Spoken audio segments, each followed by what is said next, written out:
জমিনেই জান্নাত। এখন এখন যে রমজান মাস চলতেছে, কেউ যদি সত্যিকার অর্থে আল্লাহকে ভালোবেসে রোজা রাখতে পারে, আল্লাহকে ভালোবেসে তারাবি পড়ে, তার জান্নাত এখন জান্নাতের জায়গা নাই, এটা জমিনেই অবস্থান করতেছে। মানুষ সুখ খোঁজে, কিন্তু কোথায় প্রকৃত সুখ সেটা দেখে না। আল্লাহর জন্য উপবাস থাকতে কি স্বাদ, আল্লাহর জন্য পিপাসায় চটপট করতে পারার মধ্যে কি আনন্দ। আমরা বয়ান করার আগে পরে মাঝখানে পানি খাওয়া লাগে, এখন লাগে না পানি, এখন এই যন্ত্রণা সহ্য করতেছে। এতে কি স্বাদ বেশি না কম? অনেক বেশি।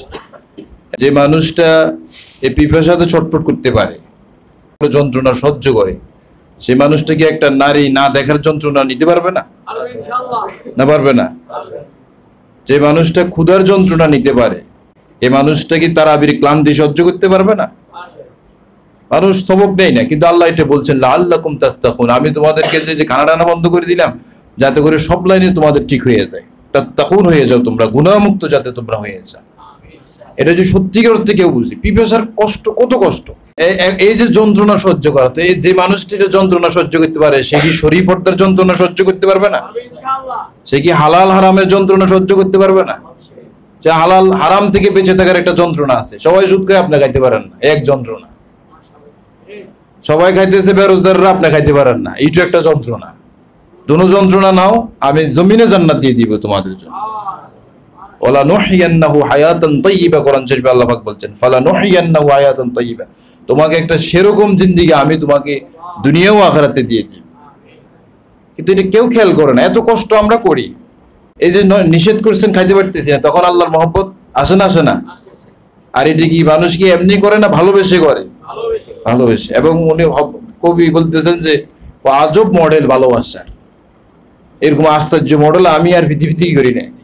আমি তোমাদেরকে মহব্বত করি, খবরদার খাইতে পারবে না।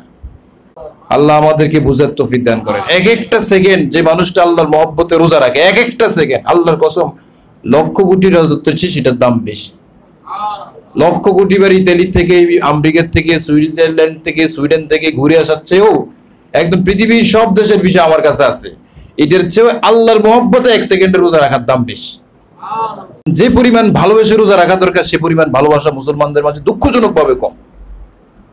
এটাকে একটা ঝামেলা মনে করে। রমজানের কারণে টাকা পয়সা একটু কম কামানো হয়, এটা পেরেশানি। আর এটা আল্লাহর মহব্বতের বিষয়। রমজানে টাকা কামাতে পারলাম না, তো কি হয়েছে? লাভ হয়েছে না? করতেছি লাভ হয়েছে। এটা সে টাকা দিয়ে সবকিছু মাপলে তো হবে না।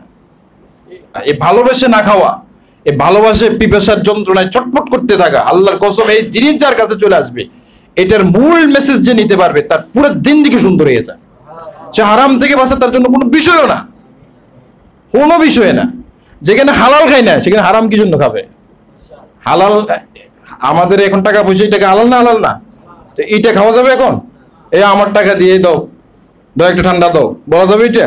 এই টাকা আমার, হালাল টাকা ভাই, আমার হালাল টাকা, আমার ঠান্ডা দিবে, এখন কি খাওয়া যাবে? হালাল টাকা যেখানে খাইনি আমরা আল্লাহর জন্য, সেখানে আমরা হারাম টাকা খাবো? শাইখুল ইসলাম আল্লামা তাকি উসমানী সাহেব বলছেন যে ভাই, যেখানে হালাল তুমি ছেড়ে দিচ্ছ, হারাম ছাড়বা না? পিপাসার যন্ত্রণা ছটফট করতে পারো, তো গীবত ছাড়ে দিতে পারো না? সেই বিপদ ছাড়ার যন্ত্রণা তুমি নাও। আল্লাহ আমাদেরকে আমল করার তৌফিক দান করেন।